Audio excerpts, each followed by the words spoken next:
Welcome back to Cactus Plays Shining Force 2. My name is Bobby. I'm Kevandre. And last time we just sort of went back to Pokemon and I was like, hey, let's go fuck some shit up. Let's go save some people. And then this one dude, Gatsby, she's like, no! And now we're having to fight him. Yeah. Yeah, and like Camilla showed up and it's like, oh yeah, their whole command structure is fractured and all that stuff, so the army is splintering. Because they're all greedy and, you know, trying to get power. And when we took a quick look at this map, realized that, hey, this fight's gonna suck ass. And that's how we roll. Yes, that's right, a Frenchman, I remember. Yes.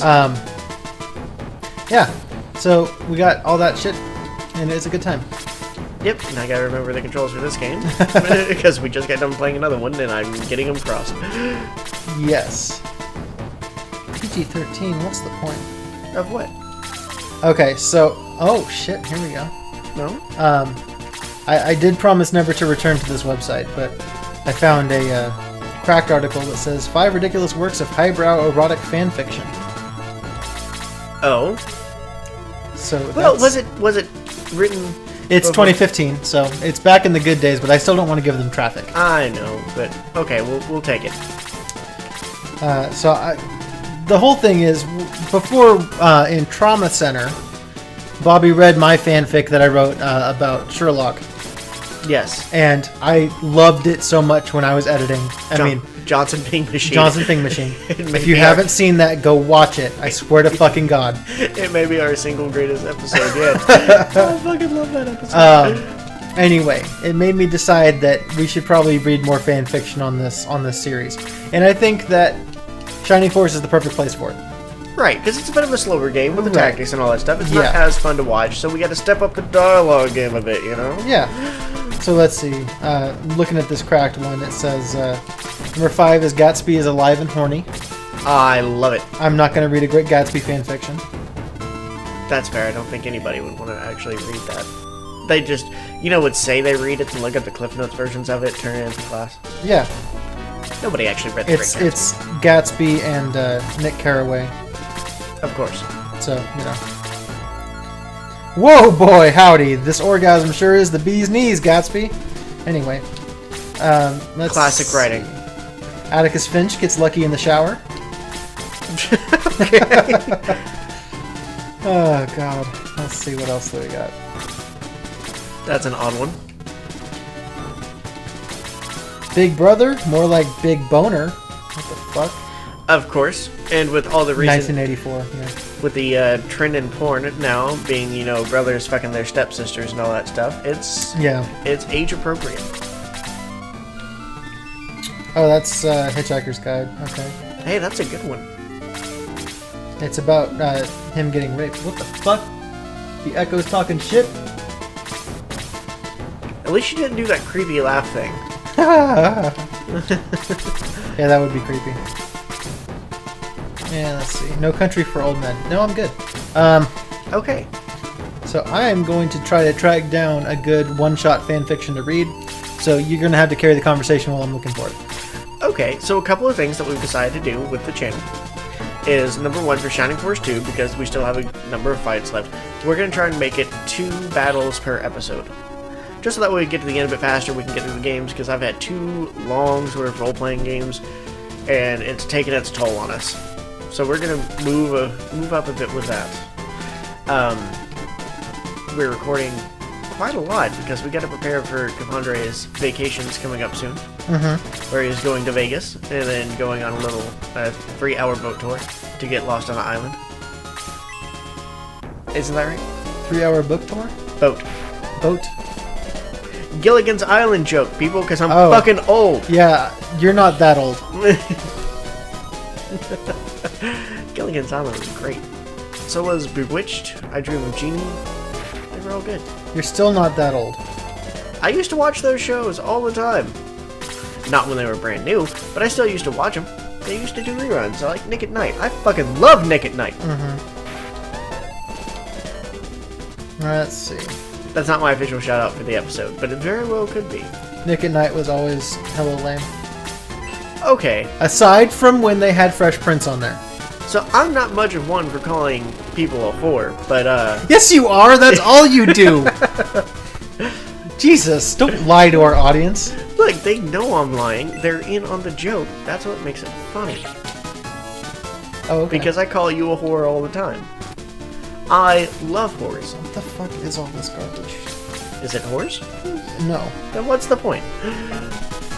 Searching fanfics and there's no whores. Somebody ain't doing their job right. I'm just trying to break this down. Oh, let's break it down. I used to work with a chick. She used to look up fanfic, like, at work, on her lunch break, all the time. Yeah. And it wasn't just the usual stuff like, hey, I'm just really into Harry Potter right now, or whatever. It got some steaminess to it, and you could tell that she was enjoying it. Yeah. And she just schlicking at work? she wasn't actually full-on schlicking at work, but it's like she'd vanish off into the bathroom for a little bit. It was like when people used to bring like 50 Shades of Grey and all that stuff just to stand in line in the movie theater or whatever. It's like, okay, you are reading porn in public. Yeah. And that's just okay, apparently. That's French. Goddamn. Hey, you can do the French. I just can't do that much French. Oh, okay. That's fair. Let's see. I'm specifically trying to find one that has a sexy time, but also is a one-shot. Ah, tough one. We're also trying to figure out a way to keep the conversation going more. We've got a few ideas about that. One of them involves an Uncle Sam hat. So, yeah, that ought to be interesting. You just pulled a face, but you know what I'm talking about. No, I'm just reading some of these descriptions. Now read them out loud. Well, it's not exactly stuff that's going to be, like, ugh to you guys, but to me, as a connoisseur of Harry Potter fanfiction, having read a lot of Harry Potter fanfiction in my time. Having written a lot of Harry Potter fanfiction. Kinda. I started stories and then never finished them. Oh, okay. And they weren't good. They were actually really bad. So you have because they were written by me as a 13-year-old who doesn't understand how women work. Hey, it's okay. You have problems finishing. It happens to everybody, I'm told. Yeah. It happens to everybody, I'm told, of course. Yeah. Let's see. You know what in the movies and shows, and totally not in real life, not ever for me, but when the girl is like, it's okay, it happens to a lot of guys, that's not very reassuring. Because first of all, who are these a lot of guys? True. Second of all, how? How would you know this? Were you there? Is this word of mouth, or are you just lying to me? I mean, to the people in the show, not me personally, to somebody else. Because I obviously never have any problems. Because it's hard to have problems when you don't have sex. Woo! What the fuck? Okay, I'm reading this. Okay, we found one. I can stop I'm trying. just kind of looking a little forward. Ah. So this one is called Malfoy's Redemption. Okay. So I'm going to read this. It's looked like it's a one-shot to me. And I just saw one random sentence a little further on, and it's going to be strange. So it's probably not going to be completely strange the whole way through, though. So I don't know that that's going to work. We'll figure it out. This is an experiment. We didn't try this before. We're just going to go along as we go along. What site are you on? Fanfiction.net. I actually have the app, though, so I'm using that. Oh, nice. Okay. Better. Okay. The wardrobe rattled dangerously on the dusty wooden floor. The terrified group of third-year Gryffindor and Slytherin Hogwarts students gasped as the wardrobe continued to shake in consistent, sporadic bursts. Nothing to fear! Nothing to fear! Professor Remus John Lupin calmed the class, patting his hands in the air. Gather round, that's it! You're reading a bit fast. Just slow it down. Just a bit. The students nervously herded around Dick, Lupin I said a little bit. as he smiled reassuringly at the class. Back there! It's a boggart! Lupin let out a moan as he twirled his little brown beard. Did Lupin have a beard? I don't think so. I don't remember him having a beard. Harry, my mum told me about boggarts, whispered Ron Weasley to his best friend Harry Potter, with a fearful look at the wardrobe. What'd she tell you? That the mean old boggart would steal your panties? Scathingly replied Draco Malfoy from behind the two boys. I love that Draco Malfoy voice. He had pasted a smug look on his bleached face. My father says that boggarts are just make-believe, a fairy tale to scare children into going to bed. He let out a mirthless chuckle and spat directly in Ron's face. As you do. At that moment, Lupin noticed the small scuffle and hurried over in a flash. Not fighting, I hope, boys? Lupin inquired with a toothy grin. Weasley is being a pussy, Malfoy shot out with a red face. Wow, okay. Malfoy doesn't believe in boggarts, sir, Ron squealed. I don't know why Ron sounds like Dobby, but it's good enough. Lupin squinted his eyes as he scrutinized the two boys.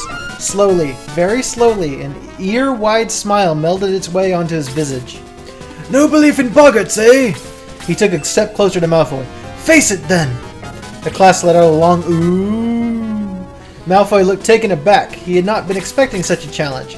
However, a second later, he sucked up his pride and fired back a defiant look. Fine, then. I'll prove you all wrong. He pushed his way roughly to the front of the class before the wardrobe, which had suddenly stopped rattling. Without warning, the door shot open violently, striking Malfoy smack in the face and sending him sprawling to the floor, blood gushing from his nose. There was a collective gasp from the class as the distant thunk, thunk, thunk could be heard from within the depths of the wardrobe. There was a deep creaking, and Alastor, Mad-Eye Moody limped out into the dimly lit classroom. Hold the fuck on. This is third year. Mad-Eye shows up in the fourth year. What the fuck? We're gonna glaze over that. Malfoy shrieked at an impossibly high pitch and scrambled backwards frantically, falling over hard. Moody, realizing his target was directly in front of him, let out a throaty growl and limped faster towards his prey. Malfoy began to sob heavily, crawling forward and looking imploringly at Lupin. Lupin, disgusted, forced Malfoy towards Moody with his foot, as the ex-Auror continued to bear down. The grizzled Hogwarts professor grabbed one of Malfoy's flailing feet with but a single hand, dragging him backwards on his stomach. Malfoy cried out in terror, scratching his fingernails on the rough wooden floor. The Mad-Eye took his trademarked heavy wooden staff, the Mad-Eye, I don't know what that's about, and raised it high above his head. With a solemn grunt, Moody brought it swishing down into Malfoy's still-robed asshole. The tip of the staff sizzled through Malfoy's clothes like a hot spike, plunging deep within. Malfoy's pain seemed to be moved beyond tears. He simply let himself go limp, eyes dead, twitching convulsively. Moody nodded as he retracted the staff from Draco's rectum. He stepped backwards and contemplated his next move. What the fuck? Moody finally appeared to come to a decision as he let the staff fall with a loud clatter onto the floor. He brought his hand to the level of his head and, with the sound of a powerful plunger being withdrawn from a toilet, popped out his magical swiveling eye. He looked far more dangerous with an empty eye socket. With one hand, he grabbed the rump of Malfoy off the ground, where this is going. And with the other, placed his magical eye deep within Malfoy via his asshole. Yep, that's where I thought it was going. The young Slytherin gave a final shuddering gasp before succumbing to unconsciousness. Your father will definitely hear about this, Moody finished with a grin. He winked with his remaining eye to the classroom as he motioned for Lupin to come forward. The latter did as he was told, bowing royally before the class. Moody pulled his wand out from his robes and swished it through the air in a flurry of golden sparks. There was a flash of purple light, and where there once was Lupin, there was now a small brown ferret frisking on the ground. Why did he turn Lupin into a ferret? The ferret... Oh, never mind, I know. The ferret wasted no time in getting to work. Yeah, it took you a minute, didn't it? He squealed as he wedged himself deep within Malfoy's rectum once again. This time, the action shook Malfoy from his stupor, and upon realizing what was happening, dissolved into a fresh round of unapologetic sobs. There was a further squeaking coming from within Malfoy, and a second later, the ferret popped out with Moody's swiveling eye held tightly in his ferret mouth. The small rodent presented the gift to Moody, who accepted gratefully. Moody popped the somewhat brown eyeball back into his socket, and immediately transcended all of what Malfoy was or would ever be. Nice. He saw his memories, friends, family, even his private times. Moody played the game one final time in motioning the class forward. He whispered conspiratorial to every single student in telling them the plan that he had seen within Malfoy's innards. They all broke into nervous whispers and giggles, thinking about the challenge they were about to undertake. Could they possibly pull it off? It seemed that they could. One by one, the class lined up with Potter right before Malfoy.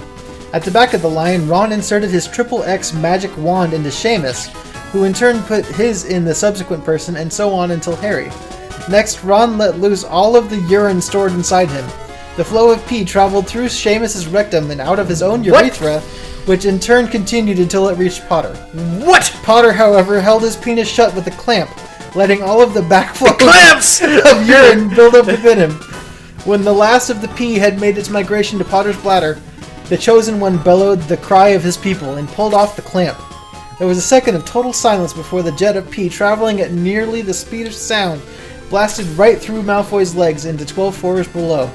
The crying Slytherin screamed and begged as he fell through the resulting hole carried by the backwash. The last of the pee dripped away as the students watched Malfoy tumble through Hogwarts Castle, all the way down to the dungeons, where they saw Snape get an awkward boner from witnessing such an act. He cursed up at the crew standing triumphantly in the classroom. Moody stalked away into the cavernous hole of the wardrobe. Lupin transformed back into human, and the third-year Defense Against the Dark Arts class reveled in their victory. At Hogwarts, help will come to those who ask for it. That's it. That's it. That's it. Who wrote that? That's what I'm trying to find out right now. Who the hell? I need to find out who this person is. Oh. Is it Scrody You're gonna love this! Is it Scrody McBoogerballs? No. The name of the person who wrote this is George Lucas Official. I love it. Oh god, I'm gonna have to change my shout out. Oh. And he's got 38 stories. Oh my god. Let's see, we got some Bucky and Steve Rogers. Classic. We've got Kylo Ren, some more Harry Potter. Mm-hmm. Legolas, Gimli, and Aragorn. All three? Yeah. Nice. Sam and Frodo. Sherlock and Watson. Not as good as Johnson Ping Machine. Looks like Bruce Wayne and Alfred Pennyworth. I don't know about that one. I can ship that. Lots of Harry Potter stuff. I wonder if they're all like this, though. I hope so. I really, really hope Just so. piss fetish everywhere. It doesn't have to be piss fetish. Just give me shit like that. Because that was basically just like Johnson Ping Machine. Yeah. And I loved it. I loved it so much. The clamp? The clamp! Oh my god. Oh, that was so satisfying. That was very strange. I'm so happy. Should I read another? I think you should. Preferably by that same person. Yeah, I'm looking through all these. There's so many. That's such a weird story. Here's one called Lose Those Drapes, Sister. And the description is, Matt Damon is trapped on the moon, and Hugh Jackman is the man for the job. Okay. Have you seen or read The Martian? I have not. Was Hugh Jackman in The Martian? You know, I don't think so. But Matt Damon was. This is tagged as an X-Men and Men in Black crossover. What? Matt Damon in either of those? No. He's in Thor. Is Matt Damon in Thor? Ragnarok for a second. As a cameo. In the beginning. I'm trying to think. When Loki... spoilers for Thor Ragnarok. When Loki Odin is watching the play. That's right. Yeah. Okay. Okay, I remember. Alright, so... this is Lose Those Drapes, Sister. A satirical piece. June 9th. Because we wouldn't know unless he added that. June 9th, 2007, Cincinnati.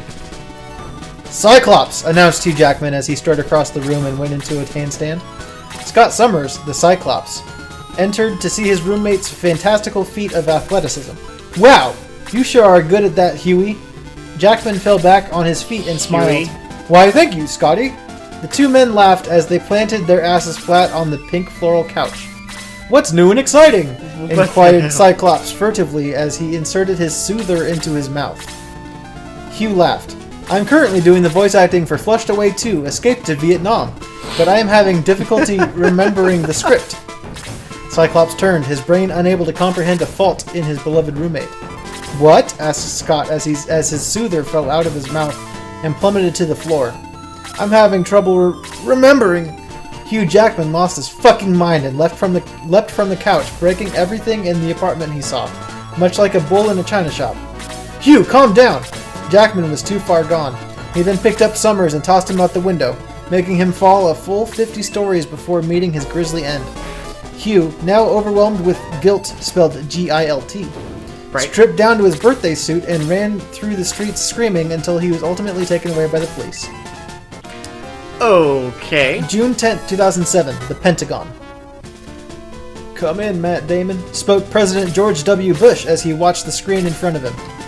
I copy, Mr. President, Matt Damon replied. I'm not doing voices for those because I would be bad at that. Fair enough. And I think I almost did a Clinton voice for You Bush. did. I thought it was going to be Clinton. I'm better at Clinton than I am at Bush. That's fair. I copy, Mr. President, Matt Damon replied, a whole 384,400 miles away. This was it.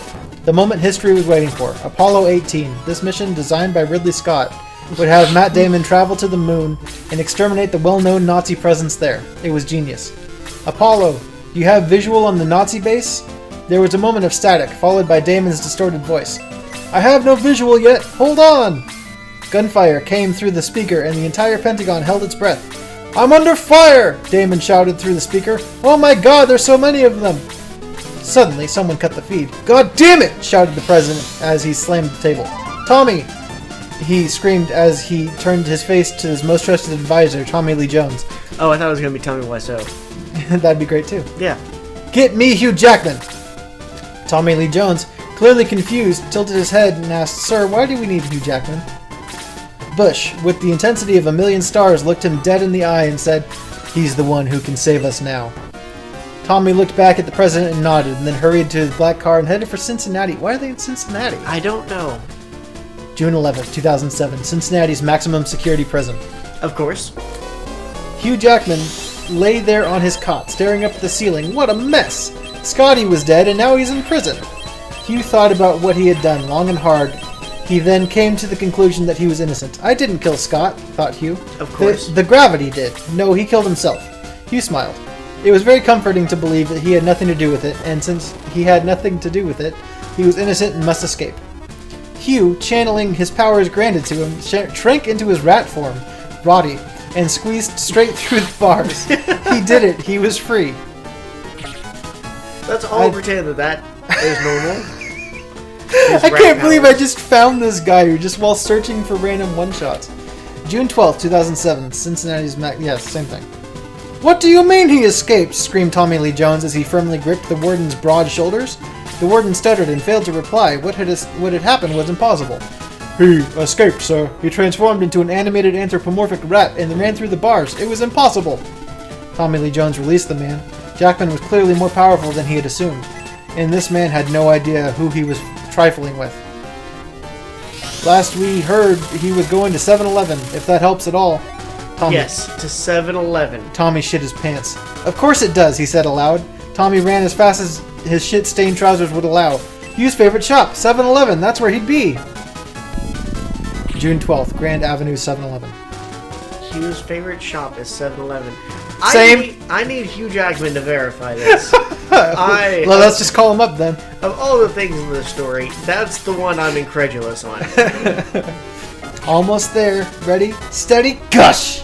Hugh had done it. So many years, so many attempts, but now it was reality. Hugh Jackman had accomplished a feat of physical prowess that Oh. Okay. Yeah, battle one done. Look at that shit. Keep reading. I'm just gonna go revive my character. Okay. One by one, Hugh had stuffed the nozzles of each of the Slurpee machines into his urethra and pumped their contents into his now swollen phallus. Strawberry, watermelon, the whole lot, now contained in a meaty, vein-ridden prison. I don't care for this. He could barely hold it any longer, but he would do his best. It was then a door flew open from behind him. There, standing in 17th century French garb, was his nemesis, Russell Crowe. Now, prisoner 24601! Shouted Crowe as he drew his sword. Jackman's mind went silent. He focused so hard and finally let loose on all the villain. All I did was steal some bread. Jackman spewed an ungodly amount of Slurpee fluid at Russell with lethal force, but Crowe smiled. He had him right where he wanted him. using his beautiful mind. That's pretty good. Crow blocked the assault with his telekinetic abilities. Then ran... I don't think that's what A Beautiful Mind was about, but... You don't know. I've seen the movie. Then he ran forward with his sword. Jackman then, with his unbelievably large cock, swatted at the inspector and sent him soaring out the window. Russell Crowe skidded across the pavement of the parking lot, teeth flying in all directions. He was down for the count. Oh my god, it's Russell Crowe! Oh my god, it's I've never seen an actor before! What's that, Tugga? Well, I couldn't find cancer, but I found a man with cancer. Anyway, continuing. What the fuck is with this story? I love it so much. Several police cars soon flooded the parking lot, racing over the bloodied corpse of the esteemed actor. The police formed a perimeter and drew their arms, pointing them at Jackman. Hugh Jackman, we know you're in there. Come outside now. We just want to talk to you, shouted Tommy Lee Jones.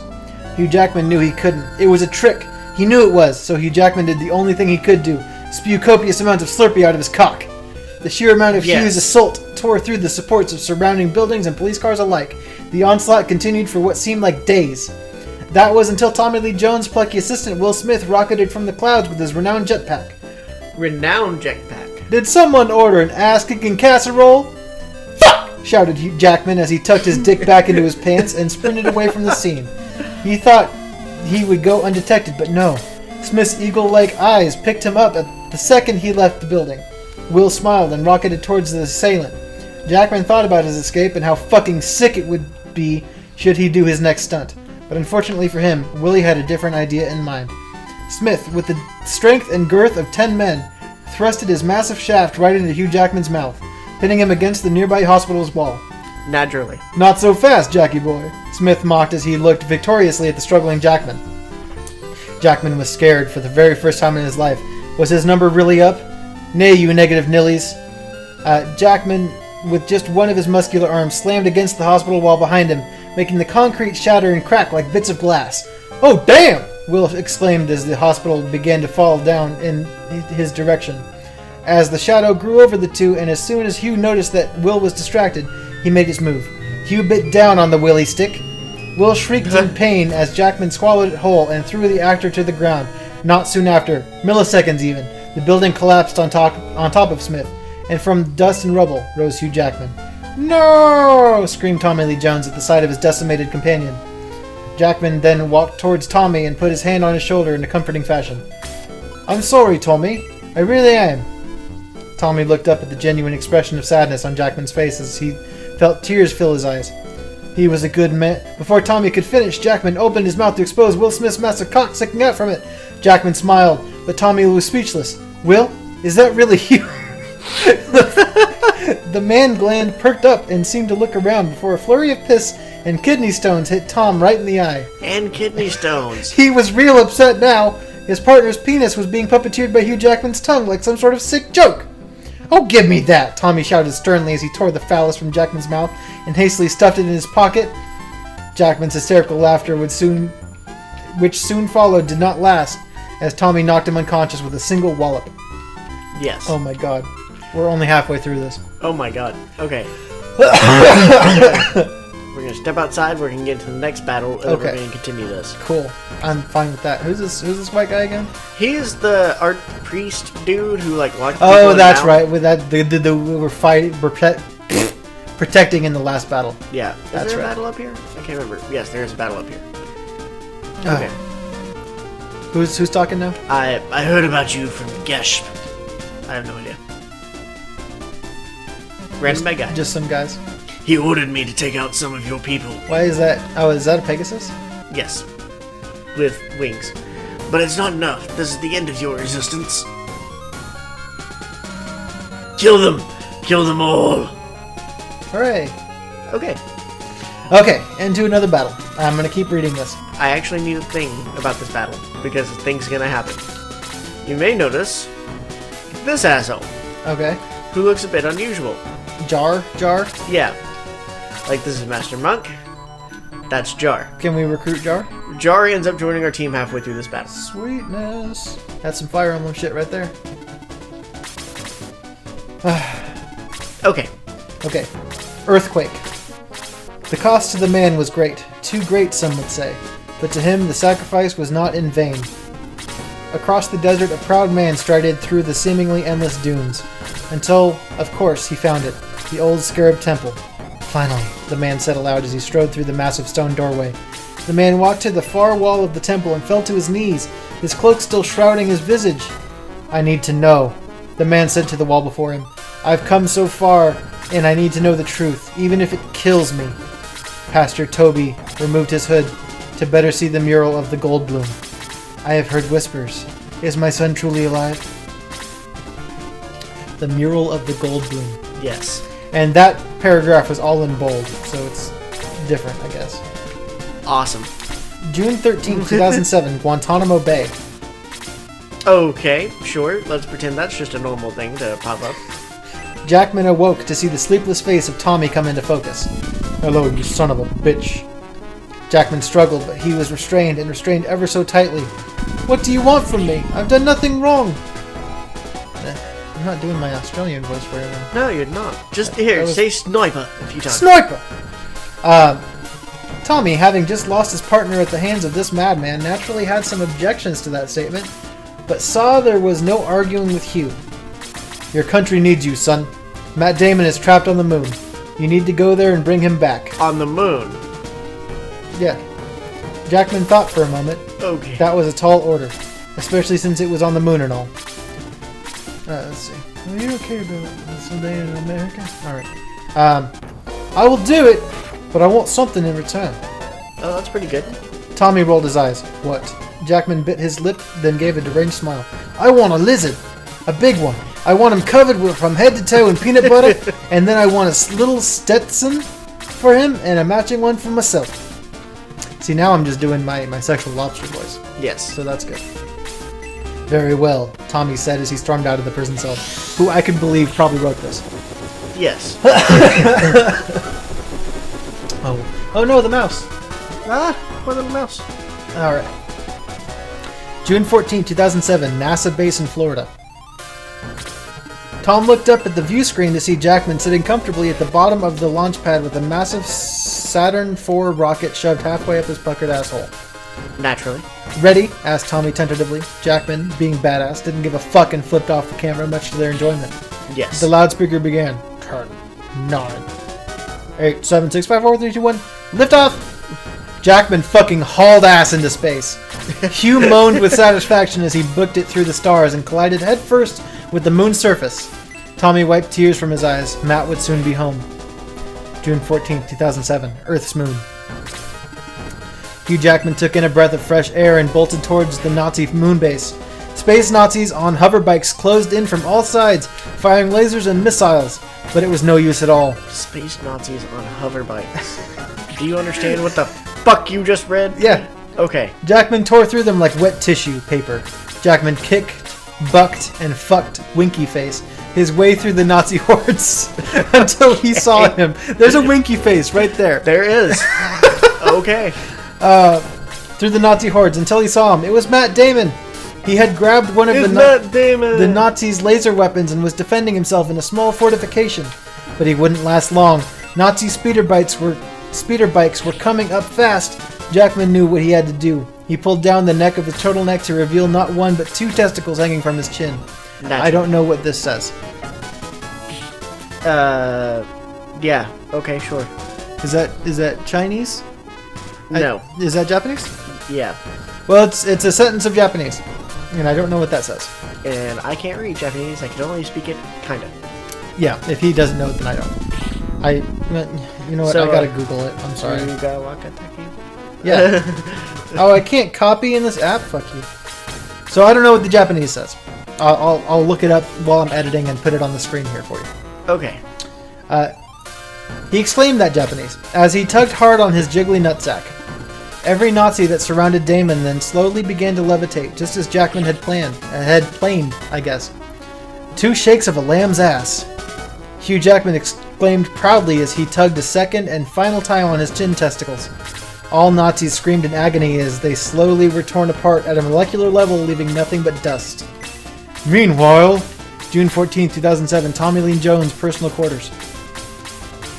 Tommy Lee Jones lay in his bed looking out the window. He felt he could look away from the moon. He kept wondering if Jackman would be successful or not. He hoped so. His will, his dearest will, was dead. He then turned away from the moon and looked at the ceiling. His partner, Will Smith, was gone. The same image of the hospital collapsing on him just kept flowing through his mind. He needed comfort, and he knew where to get it. He rolled over towards his nightstand, opened the drawer, and looked inside. His temptation getting the better of him, he grabbed the object that lay in it with ravenous intent. Is it Will's cock? He looked at the moonlight. It was the severed penis of Will Smith. God damn it! "Oh, Willie," he said aloud as he stroked it. "Oh, how I miss you." He then felt it, slightly at first, but noticeable nonetheless. He felt a desire. He needed Will, and he needed him now. Tom slowly inserted Willie's willy into his bum-bum. Tommy Lee Jones moaned with delight as he tickled his naughty hole with the cadaver. Naughty. Yes. Despite the friction in his anus's resistance, Tommy decided to push this little endeavor further. He screamed and felt the blood rush past his fingers as he managed to fill himself to the brim with the entirety of Will Smith's shaft. Back to the moon. A very impressive feat. Yeah. Hugh Jackman, now carrying Matt Damon like an infant, carried him back to the already established launch pad. There, Hugh Jackman said as he placed Damon on the tarmac with care. "Let's get you home." But then, he heard it. Weapons discharged only 10 feet away from their position. Jackman, using his animalistic instincts, to use Damon as a shield to block the laser blast. Damon screamed and toppled to the floor. Hugh, in terror, looked up to see something he would never forget. It was Hitler. Mecha Hitler. Mecha Hitler was at least 10,000 feet tall and was entirely crafted out of steel alloy. He had missile launcher tits and laser eyes as well.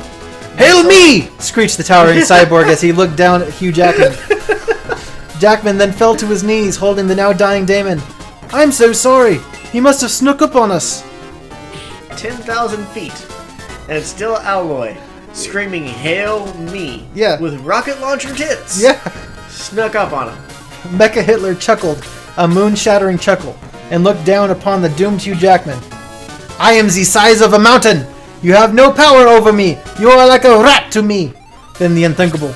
He remembered all of the lines from Flushed Away 2, Escape to Vietnam. Jackman finally pieced it together. He just had to be himself all along. "Of course! A rat!" Jackman said aloud. Mecha Hitler expressed his confusion through his massive metal eyebrows. "What? I do not see understand." Do not see understand. Jackman stood, put his hands on his hips, and exclaimed, "It isn't the size of Hitler, it's how you use it!" Then Jackman shrank into his titular Roddy form and climbed up Mecha Hitler's leg. "What are you doing?" Hitler screamed as Rat Jackman reached his metallic crotch, just evening out the other side.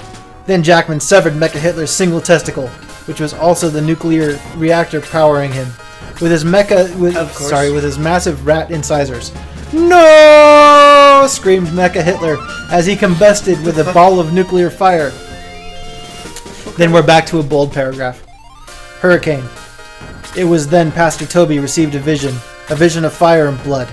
But then he saw the unthinkable. His son, Walter Jr., was alive all along. He was just with his caring brother-in-law, ASAC Hank Schrader. Pastor Toby then sprinted full tilt out of Egypt towards Albuquerque, New Mexico, praising the Goldblum the whole way home. Of course. Who the fuck is Toby? Toby! That's a different Toby. Why is Walter not this then? It should have just been Walter White. Yeah. That'd be perfect. Look, man, fanfics are weird. Yeah, that's the weirdest part of this one so far. Yeah. June 15th, NASA base in Florida. I'm sure it'll all come together. It seems well structured. We're almost done. NASA workers surrounded the crash site. The crater was several meters in diameter, was still smoking. Everyone, including Tommy Lee Jones, feared the worst. "Well?" Tommy asked from the workers. The worker wiped sweat from his brow. "There's a lot of rubble here, Mr. Jones. It'll take hours to clear the crash site." "Christ," Tommy replied through gritted teeth. "Christ!" Then, from the rubble emerged Hugh Jackman and a perfectly healed Matt Damon. For some reason. The two men embraced, hooted, and hollered, along with all of the NASA people. "How did you return to Earth?" Tommy asked, completely dumbfounded. Hugh chuckled. "When Mecha Hitler exploded, the blast was so strong we just rode the shockwave back to Earth." Oh. You gotta do it, man. I'm sorry. "I'm tired of this. I can no longer fight for devils." Jaro, what? What the fuck, man? Didn't you hear me? Hey, Cranso guys, I'm on your side from now on, okay? Dope. And that's it. That's all I was like, okay, back to reading. Alright, Because I want to see how the story ends. I think it's vitally important. Anyway, so they rode the shockwave back to Earth.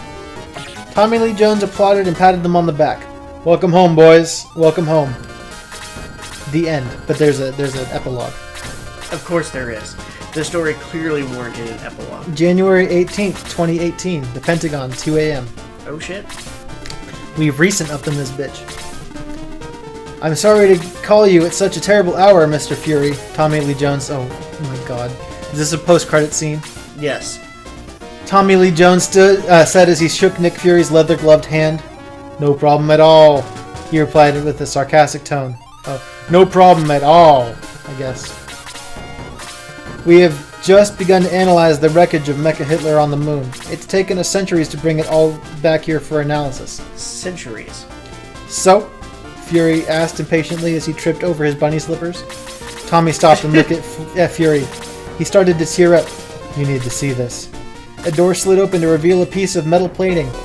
I don't get it, motherfucker, Fury said as he slipped his chamomile tea. Look again, Tommy urged.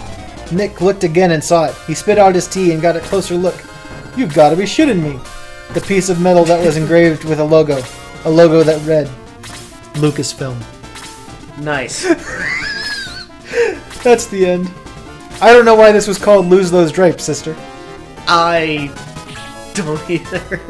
What the fuck? Alright. Favorite story. Follow user. Yep. Favorite user. There we go. Can I leave a review? Alright. We should probably let him know.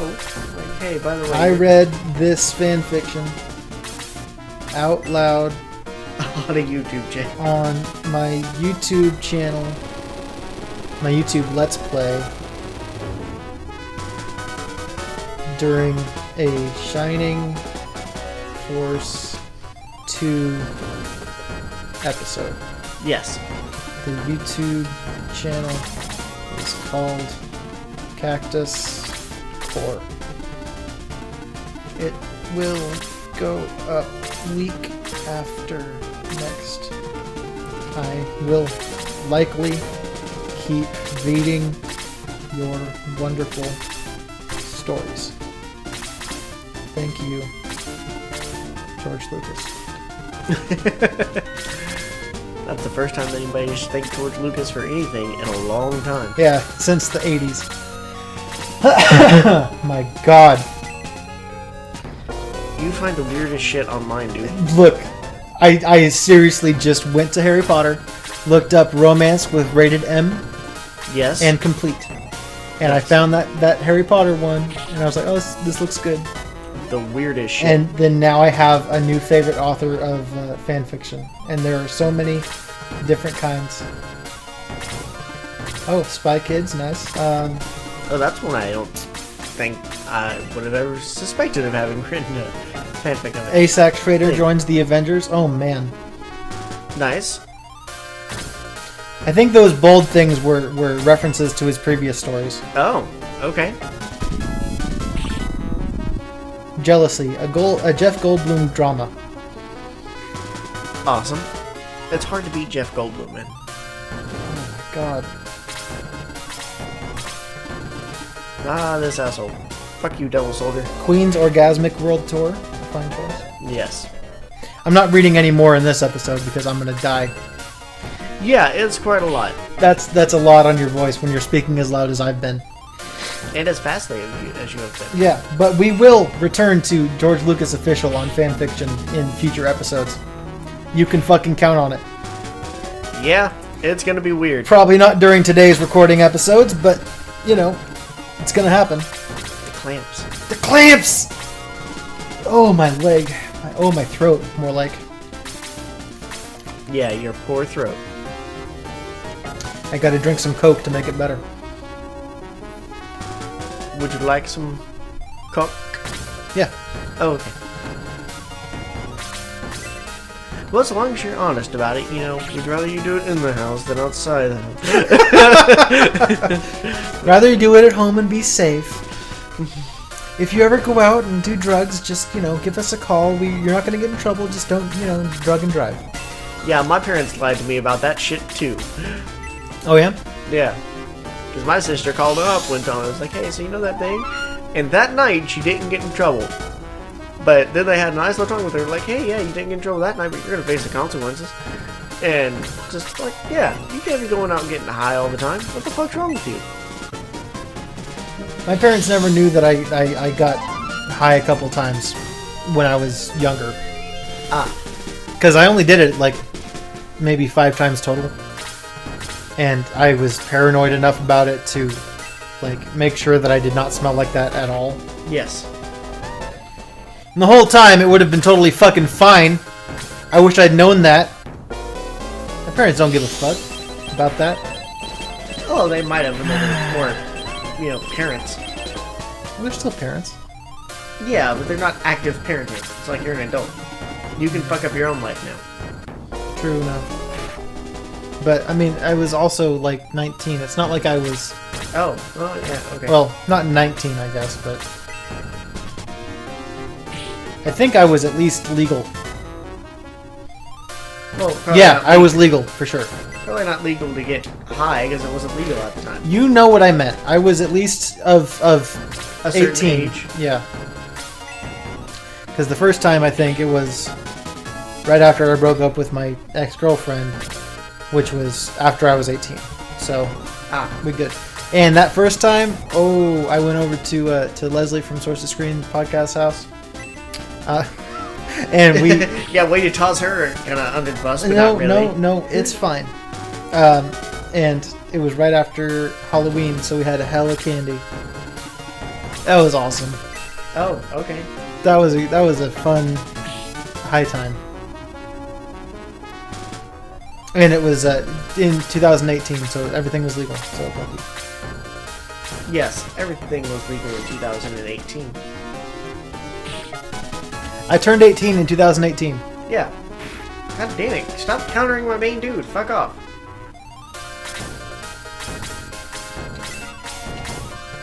Whatever. Nobody cares anyway. Turned 18 in 2018. How old are you now? 26. Okay.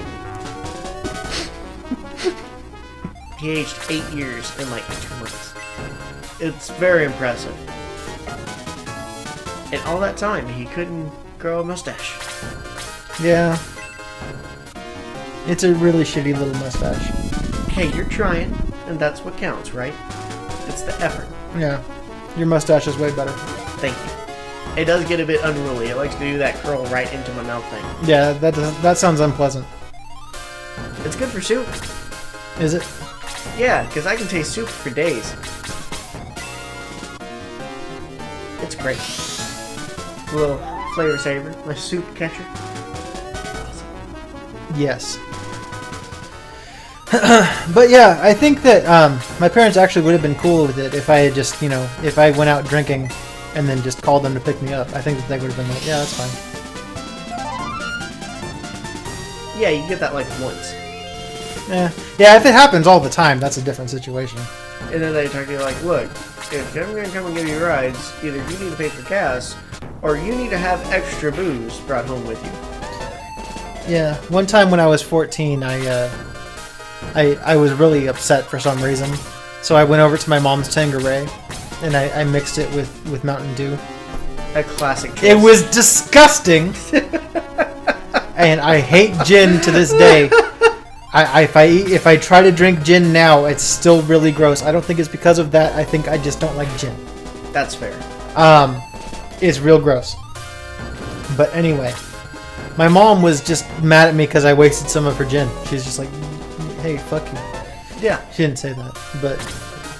We know what she was thinking. Your mom's a cool lady. This is true. Oh, I forgot that Rick got pregnant. Oh, no, that's not Rick. That's new guy. Yeah. That's, new guy. Charo. No, I was trying to... He looks like someone. He's got the haircut of, Charles Lee. Oh, okay. Don't you agree? Sure. Charles Lee is a Pegasus confirmed.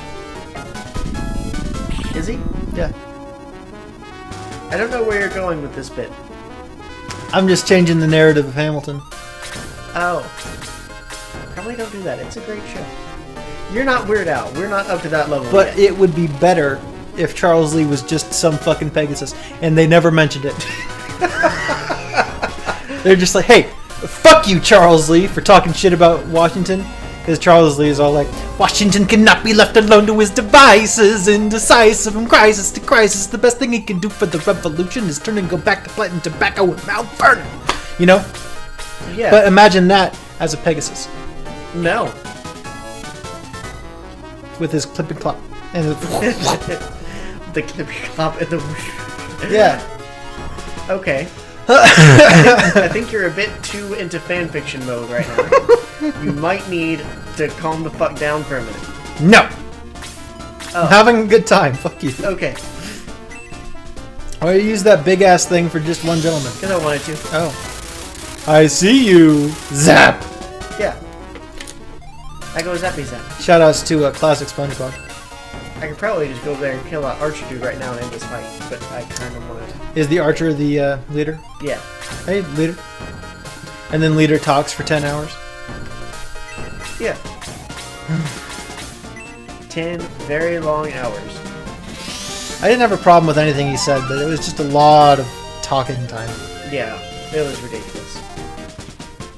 I'm gonna go up here and we're gonna punch this dude right in the bow. No. Or kick him. I forgot she kicks. When it feels like a kick in the teeth, I can take it. He doesn't look like a monk. He looks like an evil wizard. Yeah. Well, same thing. Is it? Probably. The wizard. Fuck him up. That wasn't fucking him up enough. Fuck him up some more. There. Ah, damn it, Jaro. You attacked the wrong person. You son of a bitch. GG Jaro. I'm not controlling Jaro. He's Oh, he's doing that Peter shit. Yeah. After it's not for like 3 battles. I think after this one I get control of him. We're good. That drives me crazy. Like in Awakening. Oh? Sometimes I wish when you're recruiting Sayri, Yes. she just kind of sits there getting wrecked the whole time. Yeah. And it's in that point that I wish that I played on classic mode, but only for one battle because I don't want to deal with Sayri. I'm fine letting her die, but I don't know if you get like a game over if she dies or not. So I don't know. But she's a pain in the ass. Most things are. I refuse to play classic mode though. Fuck that. I hate permadeath. Yeah, it's not too much fun for me either. I wish that Fire Emblem's permadeath worked more like Final Fantasy Tactics Advance, where it just happens in specific places. So I don't have to worry about my characters dying in every battle, but if I specifically want to get rid of one of them, I can. Yeah. You know, just no judges. You can actually die here. Watch the fuck out. Yeah, it's like in Mass Effect. Yeah. I can't believe it. You might have been killed by the devils. Indeed! Why did you change your mind? I'm Jaro from Gallup. I was waiting for the chance to escape from them. I can't stand their wicked ways. He's just Junkrat. Yeah. Swiper! You have the same opinion of them as we do. Please let me join you. I would be a great help to you.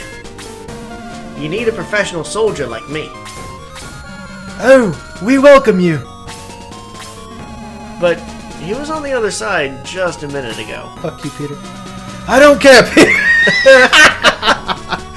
He has seen the error of his ways. Cactus, don't you want Yarrow to join our force? Jarrow the pregnant. Yeah, he's pregnant. Oh shit, so Charles Lee was both a Pegasus centaur and a pregnant man. Yes. That's right. Yeah. They shot some pregnant dude. It's the 10 dual commandments. Oh, thank you. And he's also Junkrat. Yeah. So imagine Junkrat as a Pegasus Cerberus. Cerberus? No, Centaur. Yes, there I'm you not go. drunk at all. What the fuck is wrong with me today? It's just been a weird day. It's been great. Yeah, and he's also pregnant. Yes. That probably supersedes Talking shit about that Centaur werewolf that we talked about before. I think so. It's a lot more specific. Yeah, I love it. Sniper, I'm into it. Sniper. I'll try to do my best. Okay. That's how You I just get- keep saying sniper, sniper, sniper, that's and how- then That's how I have to get sniper, Sniper! fire in the hole. I need to go back and provide characters. But that's... We're gonna call it for this one. Yeah. All right. So, shoutouts wise, I was going to do a different shoutout, but I can't now. I have to do it to the fanfiction author, George Lucas official. You got to. I have to. He made this episode. This fucking brilliant, brilliant man. And yes, I will revisit his stories for future episodes of this series. Oh yeah, Just- undoubtedly. Not the next one. More fanfic. Yeah. More fanfic. It's probably going to become I don't know about a regular feature, but something that we do. Occasionally. Sometimes, yeah. We might try to do a little bit more of a look at the fanfic beforehand, rather than searching for it on the channel. It's going to be like, hey guys, I found a It fanfic. worked out this time. Yeah, it worked out this time. But I don't see it working out every time. It's better Yeah. to be a little bit prepared. Yeah, fuck you. And maybe we'll just do some erotica sometimes. You don't know. Yeah, it could be. Yeah, I was hoping to have a little more, of that, rather than just, he bit off Will Smith's cock. No, I was exactly hoping for biting off Will Smith's cock. That's what you were hoping for. That was in my... Is that your dream?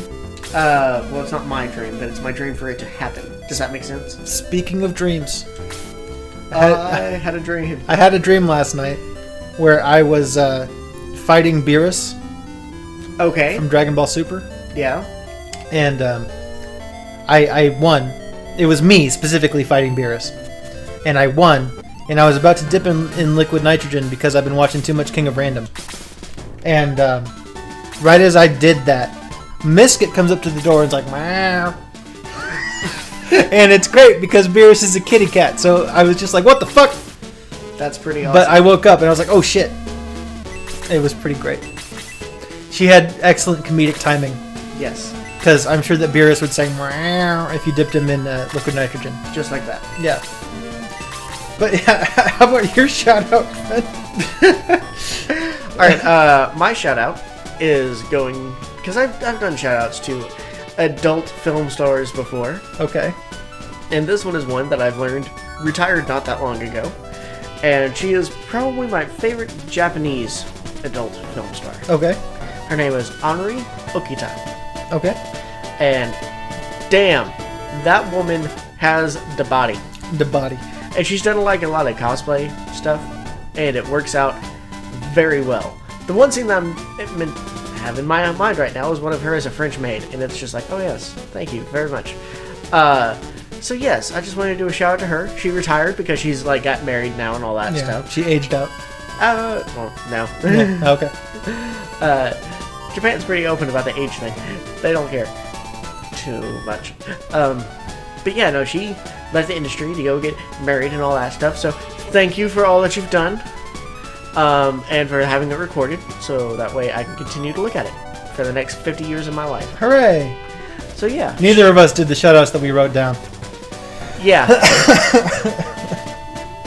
Oh, because I read the one that Yeah, was you read the next one. Oh, That's whoops. okay. I fucked I'll up. fuck it up. I'll move it around.